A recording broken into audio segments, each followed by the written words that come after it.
Welcome to എജ്യൂസ് academy. ഇന്ന് നമ്മോടൊപ്പം എജ്യൂസ് പോഡ്കാസ്റ്റിലുള്ളത് Dhanya മാഡമാണ്. Dhanya madam കഴിഞ്ഞ DME സ്റ്റാഫ് നഴ്സ് എക്സാമിനേഷൻ എഴുതിയിരുന്നു. അപ്പോൾ മാഡത്തിൻ്റെ ഒരു എക്സ്പീരിയൻസ് എന്തായിരുന്നു എന്ന് നമുക്ക് പരിശോധിക്കാം. അതുകൂടാതെ തന്നെ ഇത് ഇനി വരാൻ പോകുന്ന എക്സാംസിന് പ്രിപ്പയർ ചെയ്യുന്നവർക്ക് ഇതൊരു ഗൈഡൻസ് ആയിട്ട് കൂടി ഉപകരിക്കും. അതായത് ഏത് രീതിയിൽ നമുക്ക് എക്സാം പ്രിപ്പയർ ചെയ്യാം, ഏതൊക്കെ സ്ട്രാറ്റജീസ് ഫോളോ ചെയ്താലാണ് നമുക്ക് നന്നായിട്ട് എക്സാം അറ്റൻഡ് ചെയ്യാൻ കഴിയുക എന്നുള്ളത് നമുക്ക് മാഡത്തിന്റെ ഒരു എക്സ്പീരിയൻസിൽ നിന്ന് നമുക്ക് ചോദിച്ചറിയാം. Hi ma'am, welcome. Thank you sir. അപ്പോൾ കഴിഞ്ഞ ഒരു എക്സാം എഴുതിയിരുന്നു, നമ്മുടെ DME സ്റ്റാഫ് നഴ്സ് എക്സാം എഴുതിയിരുന്നു. അതിനെ എങ്ങനെ ഇവാലുവേറ്റ് ചെയ്യുന്നു, അല്ലെങ്കിൽ എങ്ങനെ അതിനെ നിരീക്ഷിക്കുന്നു? എക്സാം എങ്ങനെ ഉണ്ടായിരുന്നു? സാർ, എക്സാം എഴുതിയ ഒരു കണ്ടസ്റ്റന്റ് എന്ന നിലയിൽ എനിക്ക് ഒരു ആവറേജ് ലെവലേ എനിക്ക് പറയാൻ പറ്റത്തുള്ളൂ.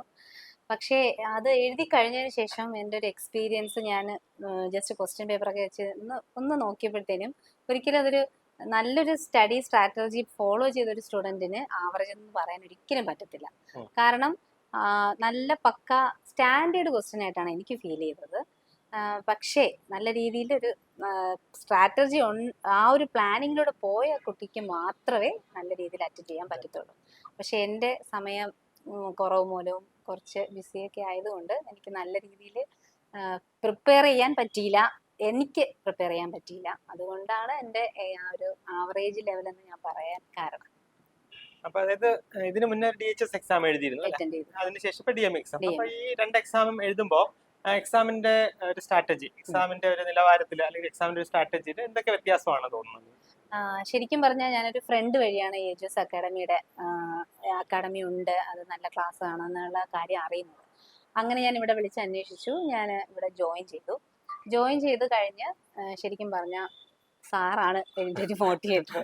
സാറിൻ്റെ ക്ലാസ്സസ് കുറേശ്ശെ ഇങ്ങനെ കേൾക്കാൻ തുടങ്ങി. എനിക്ക് ശരിക്കും പറഞ്ഞാൽ ഞാനൊരു പ്രൈവറ്റ് ഇൻസ്റ്റിറ്റ്യൂഷനിൽ വർക്ക് ചെയ്യുകയാണ്. അപ്പം കറക്റ്റ് ലൈവ് ക്ലാസ്സസ് ഒന്നും ലൈവായിട്ട് കേൾക്കാൻ പറ്റത്തില്ല. അപ്പം ഞാൻ റെക്കോർഡ് ക്ലാസ്സസ് ആണ് മാക്സിമം ഞാൻ കേട്ടിരുന്നത്. പിന്നെ ശരിക്കും എനിക്ക് നോട്ട് എഴുതി പ്രിപ്പയർ ചെയ്ത് പഠിക്കാനുള്ള സമയവും എനിക്ക് കിട്ടിയിരുന്നില്ല. അതെൻ്റെ മിസ്റ്റേക്കാണ്. പക്ഷേ കുറച്ചും കൂടെ ഒരു വെൽ പ്ലാൻഡ് ആയിട്ട് നോട്ടൊക്കെ പ്രിപ്പയർ ചെയ്ത് എഴുതിയിരുന്നു എങ്കിൽ എനിക്ക് ചിലപ്പോൾ ഈസി ആയി മാറിയേനെ. പിന്നെ കഴിഞ്ഞ DHS വെച്ച് കമ്പയർ ചെയ്യുമ്പോൾ ശരിക്കും കുറച്ചൊക്കെ പ്രിപ്പയർ ചെയ്തല്ലോ. അപ്പൊ അത് വെച്ച് നോക്കുമ്പോൾ കുറച്ച് ഈസി ആയിരുന്നു എന്ന് എനിക്ക് ഫീൽ ചെയ്തിട്ടുണ്ട്. അതായത് ഒരു ക്വസ്റ്റ്യൻ പാറ്റേൺ നമ്മൾ നോക്കുകയാണെങ്കിൽ ഓരോ വർഷം കഴിയുമ്പോൾ പാറ്റേൺ ഒന്ന് മാറി വരുന്നല്ലേ? ഇപ്പൊ സ്റ്റേറ്റ്മെന്റ് ടൈപ്പ് ക്വസ്റ്റ്യൻസ് വരുന്നുണ്ട്, മൾട്ടിപ്പിൾ റെസ്പോൺസ് ടൈപ്പ് ക്വസ്റ്റ്യൻസ് വരുന്നുണ്ട്. സോ അതിനുവേണ്ടി നമ്മൾ ആ രീതിയിൽ ഒന്ന് പ്രിപ്പയർ ചെയ്തിട്ടുണ്ടെങ്കിൽ മാത്രമേ അത് എഴുതാനായിട്ട് കഴിയത്തുള്ളൂ അല്ലെ? അത് നമ്മുടെ എജ്യൂസ് അക്കാഡമിയിലെ പല രീതിയിലുള്ള സ്റ്റഡി സ്ട്രാറ്റജീസ് ഉണ്ടായിരുന്നു. അതായത് നമുക്ക് ഒന്ന് ഡീറ്റെയിൽ ആയിട്ടുള്ള സ്റ്റഡി ക്ലാസ്സസ് ഉണ്ടായിരുന്നു, പിന്നെ അതുകൂടാതെ പീരിയോഡിക് ആയിട്ടുള്ള റിവിഷൻസ് ഉണ്ടായിരുന്നു, പിന്നെ നമുക്കൊരു 6 വോളിയമായിട്ട് നമ്മുടെ റാങ്ക് ഫയൽ ഉണ്ടായിരുന്നു. പിന്നെ അതിനുശേഷം എക്സാം അടുത്ത് വരുമ്പോൾ നമ്മൾ മൾട്ടിപ്പിൾ റൗണ്ട്സ് ഓഫ് റിവിഷൻ ആണ് ഉദ്ദേശിച്ചത്. അതായത് ഒരു സ്റ്റുഡന്റ് റിവിഷൻ നമ്മൾ പറഞ്ഞിട്ടുണ്ടായിരുന്നു, പിന്നെ ഫാക്കൽറ്റി റിവിഷൻ, അതിനുശേഷം പിന്നെ മാരത്തൺ റിവിഷൻ, പിന്നെ ഒരു മെഗാ മാരത്തൺ റിവിഷൻ. അപ്പൊ ഇതായിരുന്നു നമ്മുടെ ശരിക്കും പറഞ്ഞ ഒരു സ്റ്റഡി സ്ട്രാറ്റജി.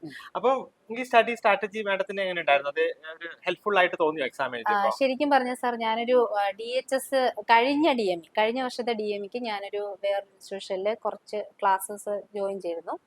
പക്ഷെ എനിക്കത് കൃത്യമായിട്ട് ഫോളോ ചെയ്യാൻ പറ്റില്ല. കാരണം അവർ ഒത്തിരി ഓവർലോഡായിട്ട് പഠിപ്പിക്കുന്നതായിട്ട് തോന്നി, തിയറി ക്ലാസ്സസ് ഒക്കെ. അപ്പൊ അത് വെച്ച് ഞാൻ കമ്പയർ ചെയ്യുമ്പോൾ സാറ് ഈ ടോപ്പിക്ക് സെലക്ട് ചെയ്യുന്നുണ്ടല്ലോ, അത് പക്ക പ്ലാനിങ് ആണ്. കാരണം എന്ന് വെച്ചാൽ എക്സാമിന് വരും എന്നുള്ള ആ ഒരു കണ്ടന്റ് എടുത്തിട്ടാണ് സാറ് ക്ലാസ്സസ് പ്രിപ്പയർ ചെയ്യുന്നത്. പിന്നെ ഞാൻ പറഞ്ഞല്ലോ, ഞാൻ നോട്ട് പ്രിപ്പയർ ചെയ്യാതെ പഠിച്ചൊരു വ്യക്തിയാണെന്ന്. സാറിന്റെ റെക്കോർഡ് ക്ലാസ് ഞാൻ ഹെഡ്സെറ്റ് വെച്ച് കേട്ട് കിച്ചണിലൊക്കെ നിൽക്കുമ്പോൾ, വീട്ടു ജോലികളുണ്ട്, 2 കുഞ്ഞുങ്ങളുണ്ട്.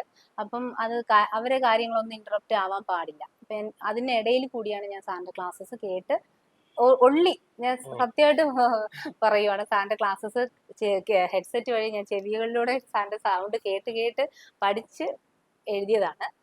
കുറച്ചുകൂടി പ്രിപ്പയർ ചെയ്ത് എഴുതിയിരുന്നെങ്കിൽ കുറച്ചുകൂടി നല്ല മാർക്ക് സ്കോർ ചെയ്യാൻ പറ്റുമായിരുന്നു എന്ന് എനിക്ക് തോന്നി. പിന്നെ എടുത്തു പറയേണ്ടത് മോക്ക് ടെസ്റ്റ് അത് നല്ലതായിരുന്നു. പിന്നെ കുറെ ക്വസ്റ്റ്യൻ അപ്ലോഡ് ചെയ്യുന്ന ഒരു സംഭവം ഉണ്ടായിരുന്നല്ലോ, അത് കുറെ ക്വസ്റ്റ്യൻസ് വർക്ക്ഔട്ട് ചെയ്യാൻ പറ്റി. അപ്പം നമ്മളത് വർക്ക്ഔട്ട് ചെയ്യുമ്പോഴാണ് നമ്മൾ മനസ്സിലാക്കണം, നമ്മൾ സത്യം പറഞ്ഞാൽ ഒന്നും ഇതുവരെ പഠിച്ചിട്ടില്ല എന്നുള്ള കാര്യം ആ ക്വസ്റ്റ്യൻസ് വർക്ക്ഔട്ട് ചെയ്യുമ്പോൾ നമുക്ക് കറക്റ്റായിട്ട് മനസ്സിലാവും. പിന്നെ മെഗാ മാരത്തോൺ അത് ഒരു രക്ഷയില്ല. ലാസ്റ്റ് നിമിഷം ഈവൻ യൂട്യൂബിൽ അത് അപ്ലോഡ് ചെയ്തു. ഈവൻ ഈ എജ്യൂസ് അക്കാഡമിയിൽ ജോയിൻ ചെയ്യാതെ മാരത്തോൺ മാത്രം കണ്ട് കോൺസെൻട്രേറ്റ് ചെയ്ത ഒരു സ്റ്റുഡന്റിന് വരെ ഒരു പർട്ടിക്കുലർ ലെവലിൽ അറ്റൻഡ് ചെയ്യാൻ പറ്റുമെന്ന് എനിക്ക് തോന്നി. കാരണം ആ ഒരു ലെവലിലാണ് സാറ് ആ മാരത്തോൺ പ്രിപ്പയർ ചെയ്തത്. പിന്നെ സാറിന്റെ സൗണ്ട് വോയിസ് മോഡുലേഷൻ അത് എന്റെ പറയാതിരിക്കാൻ വയ്യ സാറേ. കാരണം ആ വോയിസ് മോഡുലേഷൻ ഇങ്ങനെ ഞാൻ കുറച്ച് റിവ്യൂ ഒക്കെ കണ്ടു.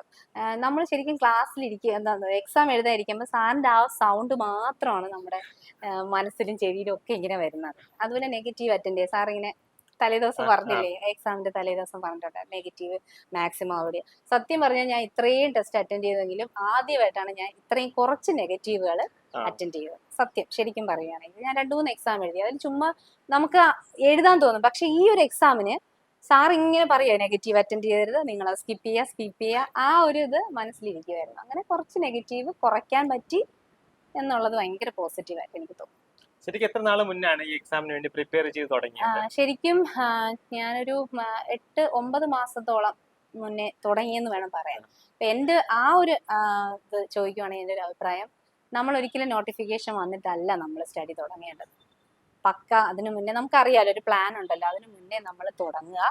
പക്ഷെ നല്ല രീതിയിൽ എന്താ ചിട്ടയായ രീതിയിൽ പഠിക്കണം. നമ്മൾ കുറച്ച് ഇപ്പം ഒരു മെഡ്സർജ് ഇത്രയും പഠിച്ചു, അല്ലെങ്കിൽ ഇത്ര യൂണിറ്റ് കവർ ചെയ്തു, എഡ്യൂക്കേഷൻ ഇത്രയും പഠിച്ചു, അല്ലെങ്കിൽ റിസർച്ച് ഇത്രയും പഠിച്ചു, അങ്ങനെ പറഞ്ഞൊരു കാര്യമില്ല. നമ്മൾ ആ ഒരു കവർ ചെയ്ത് ശരിക്കും ഇവിടുത്തെ ഒരു സ്ട്രാറ്റജിയിൽ ഫോളോ ചെയ്ത് പോയി കഴിഞ്ഞാൽ നന്നായിട്ട് ചെയ്യാൻ പറ്റും എന്നുള്ള ആത്മവിശ്വാസം എനിക്ക് ഇപ്പൊ ഉണ്ട്. അതായത് ഒരു വ്യക്തമായ study plan, study strategy follow ചെയ്ത് കഴിഞ്ഞാൽ നമുക്ക് എക്സാം ചെയ്യാം. അതെ പറ്റും. ഇത്രയും നാൾ എനിക്ക് പറ്റില്ല എന്ന് തോന്നിയത്, പക്ഷെ എനിക്കിപ്പൊ തോന്നുന്നുണ്ട് എജൂസ് പറയുന്ന കാര്യം ഫോളോ ചെയ്ത് കഴിഞ്ഞാൽ പറ്റും എന്നുള്ളത്. ആർക്ക് വേണമെങ്കിലും എഴുതിയെടുക്കാൻ പറ്റും എന്നുള്ളത് ലോങ് ടേം പ്രിപ്പറേഷൻ ഇല്ല. അപ്പൊ നമുക്ക് ഇനി DME എക്സാം കഴിഞ്ഞു, നമ്മൾ ഒരു 6 മാസത്തിനുള്ളിൽ അതിന്റെ ലിസ്റ്റ് വരും. കാരണം അതിന്റെ എക്സ്പയറി വരുന്നത് 2026 ജനുവരിയിലാണ്. അപ്പൊ അതിന് മുന്നേ ലിസ്റ്റ് വരും. അപ്പൊ ഇനി നമുക്ക് നെക്സ്റ്റ് വരാനിരിക്കുന്ന എക്സാം എന്ന് പറഞ്ഞാൽ DHS എക്സാം ആണ്. അപ്പൊ അതിനുവേണ്ടി പ്രിപ്പയർ ചെയ്യുന്ന കുറെ സ്റ്റുഡൻസ് ഉണ്ട്. നമ്മളോട് എൻക്വയറി ഒക്കെ ചെയ്തിരുന്നു. അപ്പൊ എങ്ങനെയാണ് പഠിക്കേണ്ടത് എന്നുള്ള രീതിയിലൊക്കെ ചോദിച്ചിരുന്നു. അപ്പം പലരും പറയുന്നത് എക്സാം കുറച്ച് താമസിച്ചിട്ടൊക്കെ വരുള്ളൂ, അതുകൊണ്ട് ഇപ്പോഴൊന്നും പ്രിപ്പയർ ചെയ്യേണ്ട എന്നുള്ള രീതിയിലാണ് പറയുന്നത്. പക്ഷെ നമ്മൾ അങ്ങനെയല്ല. എക്സാം ഞാൻ പറഞ്ഞില്ല, നോട്ടിഫിക്കേഷൻ വരുന്നതിന് മുന്നേ കുറച്ചുകൂടെ നേരത്തെ പ്രിപ്പയർ ചെയ്ത് തുടങ്ങണം അല്ലേ? അപ്പൊ അങ്ങനെ DHSന് വേണ്ടി പ്രിപ്പയർ ചെയ്യുന്ന സ്റ്റുഡൻസിനോട് എന്താണ് ഒരു ഗൈഡൻസ് ആയിട്ട് മാഡത്തിന് കൊടുക്കാനായിട്ടുള്ളത്? ഗൈഡൻസ് ആയിട്ട് എനിക്ക് കൊടുക്കാനുള്ളത്, ഒരു പക്ക പ്ലാൻ വേണം ആദ്യം. പിന്നെ മനസ്സിൽ ആത്മവിശ്വാസം വേണം. എനിക്ക് എന്നെ കൊണ്ട് പറ്റും, എഴുതിയെടുക്കാൻ പറ്റും എന്നുള്ള ഒരു ആത്മവിശ്വാസം ആദ്യമേ വേണം. പിന്നെ ഒരു അക്കാഡമിയെ നമ്മൾ അത്രയും ട്രസ്റ്റ് ചെയ്ത് നമ്മൾ പഠിക്കുക, നന്നായിട്ട് പഠിക്കുക. പിന്നെ എന്താ റിവിഷൻ ഫോളോ അപ്പ് ചെയ്യുക, ക്വസ്റ്റ്യൻസ് വർക്കൗട്ട് ചെയ്യുക. ചില സ്റ്റുഡൻസിന്റെ ഒരു ധാരണയുണ്ട്, കുറേ ക്വസ്റ്റ്യൻസ് റാങ്ക് ഫയൽ എടുത്തിട്ട് കുറേ ക്വസ്റ്റ്യൻസ് വർക്കൗട്ട് ചെയ്ത് കഴിഞ്ഞാൽ കിട്ടും. അത് വെറും തെറ്റിദ്ധാരണയാണ്. നമ്മൾ തിയറി വൈസ് കുറച്ച് വർക്ക് ചെയ്താൽ മാത്രമേ നമുക്ക് ആ ക്വസ്റ്റ്യൻ എടുത്തു വെച്ചിട്ട് ക്വസ്റ്റ്യൻ ബാങ്ക് നോക്കിയിട്ട് കാര്യമുള്ളൂ. തിയറി നന്നായിട്ട് പക്കായിട്ട് ഫോളോ ചെയ്യുക, എന്നിട്ട് ക്വസ്റ്റ്യൻസ് റിവൈസ് ചെയ്യുക, നന്നായിട്ട് പഠിക്കുക. അത് ശരിക്കും നമ്മുടെ പല സ്റ്റുഡൻസിനും പറ്റുന്ന ഒരു മിസ്റ്റേക്ക് ആണ്. അതായത് ഏതെങ്കിലും ഒരു റാങ്ക് ഫയൽ മേടിക്കും, അതിൽ നിന്ന് കുറെ ക്വസ്റ്റ്യൻസ് അങ്ങ് വർക്കൗട്ട് ചെയ്യും. ഇന്ന് തന്നെ ഒരു സ്റ്റുഡന്റ് വിളിച്ചിരുന്നു കേട്ടോ. പുള്ളിക്കാരി പറയുന്നത് കുറെ ക്വസ്റ്റ്യൻസ് വർക്കൗട്ട് ചെയ്തിട്ട് പോയി, പക്ഷെ വിചാരിച്ച പോലെ എഴുതാൻ പറ്റിയില്ല എന്നുള്ളതാണ്. സാധാരണ നമ്മൾ പറയുന്നത് ക്വസ്റ്റ്യൻസ് മാത്രം പഠിച്ചിട്ട് കാര്യമില്ല, കണ്ടന്റ് പഠിക്കുക, എന്നിട്ട് ക്വസ്റ്റ്യൻസ് വർക്കൗട്ട് ചെയ്യുക. സാധാരണ സെയിം ക്വസ്റ്റ്യൻ തന്നെ ചോദിക്കാറില്ല, റിപ്പീറ്റ് ചെയ്ത് ചോദിക്കുന്നത് വളരെ കുറവാണ്, കുറച്ച് ക്വസ്റ്റ്യൻസേ വരാറുള്ളൂ. പിന്നെ ഏരിയയിൽ നിന്ന്, അതാണ് നമ്മൾ എപ്പോഴും പറഞ്ഞത്, ഏരിയയിൽ നിന്ന് വീണ്ടും വീണ്ടും ക്വസ്റ്റ്യൻസ് ചോദിക്കാറുണ്ട്. അതുകൊണ്ട് നമ്മൾ ഒരു സ്റ്റഡി സ്ട്രാറ്റജി ഉണ്ടായിരുന്നു, ഒരു പ്രീവിയസ് ഇയർ ക്വസ്റ്റ്യൻ ഡിസ്കഷൻ എന്ന് പറഞ്ഞിട്ട് അത് മാഡം അറ്റൻഡ് ചെയ്ത് കണ്ടിരുന്നു ക്ലാസ്സുകളൊക്കെ. അപ്പൊ അത് എത്രത്തോളം ഹെൽപ്ഫുൾ ആയിരുന്നു? അത് ശരിക്കും പറഞ്ഞാൽ ഓരോ സബ്ജക്ട് വൈസ് അല്ലേ സാർ അതിൽ ക്വസ്റ്റ്യൻസ് അപ്ലോഡ് ചെയ്യുന്നതും റിവിഷനും അത് കണ്ടായിരുന്നു.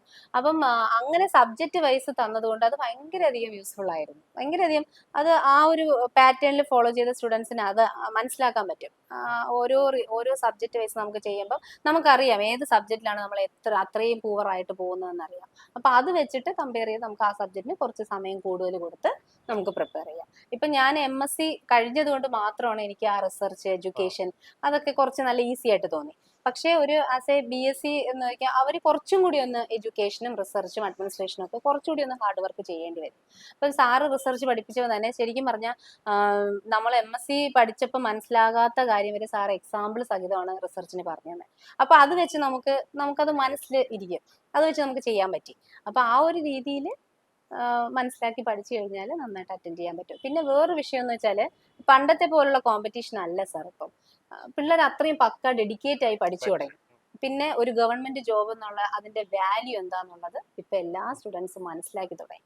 അപ്പൊ അതിന് വേണ്ടിയിട്ട് അത്രയും കോമ്പറ്റീഷനാണ്. അപ്പൊ അത്രയും കോമ്പറ്റീഷൻ വരുമ്പോൾ നമ്മൾ അവരോട് മത്സരിച്ച് കിടപിടിച്ച് നിൽക്കണമെങ്കിൽ നമ്മൾ അത്രയും വർക്ക് ചെയ്തിട്ടേ കാര്യമുള്ളൂ.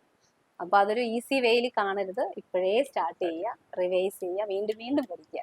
അപ്പൊ നമുക്ക് ക്വസ്റ്റ്യൻസ് കാണുമ്പോൾ അയ്യോ ഇത് ടഫാണെന്ന്, എനിക്കൊരിക്കലും ആവറേജ് ആണെന്ന് ഞാൻ പറഞ്ഞത് ശരിക്കും കൺഫ്യൂഷൻ തോന്നി. അത് എല്ലാവർക്കും കുറെ പേര് അഭിപ്രായം പറഞ്ഞു, കൺഫ്യൂഷൻ തോന്നി. പക്ഷെ നല്ല സ്റ്റാൻഡേർഡ് ക്വസ്റ്റ്യൻ ആയിട്ടാണ് എനിക്ക് തോന്നിയത്. പിന്നെ ആ ഒരു 90 മിനിറ്റ്സിൽ നമ്മൾ വേറൊരു ലോകത്താണ് സാർ, അത് പറയാതിരിക്കാൻ പറ്റത്തില്ല. നമ്മളൊന്ന് പ്രിപ്പയർ ആയി പോവാ. അത്രേ ഉള്ളൂ. അപ്പൊ ആ ഒരു സ്ട്രെസ് നമ്മൾ നേരത്തെ ശരിക്കും തലേ ദിവസത്തുള്ള ആ സാറിന്റെ ആ ഒരു അഡ്വൈസ് ഒക്കെ ഇല്ലേ, ടിപ്സ് ആൻഡ് ട്രിക്സ്, അത് ഭയങ്കര ഹെൽപ്ഫുൾ ആണ്. അത് ഒത്തിരി പേർക്ക് ഹെൽപ്പായി.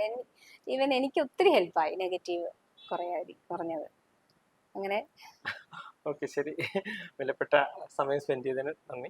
അപ്പം ഈ ഒരു പോഡ്കാസ്റ്റിലൂടെ നമ്മുടെ സ്റ്റുഡൻസിന് മനസ്സിലായിട്ടുണ്ടാവും നമ്മളെ വരാൻ പോകുന്നത്, അതായത് ഈ കഴിഞ്ഞ DME എക്സാം എങ്ങനെയായിരുന്നു നമുക്ക് അറിയാം, നമ്മൾ എക്സ്പീരിയൻസ് ചെയ്തതാണ്.